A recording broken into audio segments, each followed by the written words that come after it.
ژوند د الله تعالی له طرف نه یو ډیر قیمتي نعمت دی. مونږ خوشبخته یو چې ژوندي یو. هره ورځ چې مونږ سحر وختي پاسو، سترګې پرانیزو، یو نوی فرصت او یو نوی موقع راکول کیږي چې یو ښه کار وکړو. ژوند ټول عمر آسان نه وي، خو تل قیمتي وي. ځینې وختونه مونږ خوشحاله یو، ځینې وختونه خفه یو. دا ژوند دی. ژوند د یو سړک په شان وي، کله نرموالی لري، کله هم لوړې جبرې، خو مونږ همیشه روان اوسو، پاتې کیږو نه. مونږ به خپل ژوند ضایع کوو نه، ځکه چې وخت چې یو ځل لاړ شي بیرته نه راګرځي. نو راځئ چې خپل وخت په عقل سره تیر کړو، په هوښیارتیا سره تیر کړو.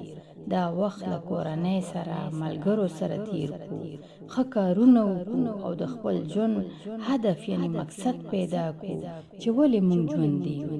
مونږ ټول د یو خاص مقصد دپاره پیدا شوي یو. زمونږ کار دا دی چې هغه پیدا کړو، هغه مقصد ترلاسه کړو. ژوند هغه وخت ښکلی شي کله چې پوه شو چې ولې دلته یو. د ژوند مقصد یوازې دا نه دی چې ژوندي پاتې شو، بلکې دا دی چې له معنا سره ژوند وکړو. د ژوند اصلي مقصد دا دی چې وده وکړو، ترقي وکړو. ژوند د زده کړې نوم دی. مونږ له خپلو تېروتلو نه، د غلطیو نه زده کوو. کله چې ناکامیږو او بیا هڅه کوو، کوشش کوو، نو نور هم طاقت کې کیږو. د ناکامۍ نه مه ویریږئ، ویاړ وکړئ، فخر وکړئ چې هڅه مو وکړه، یو ځل بیا مو کوشش وکړو د ژوند تېرولو.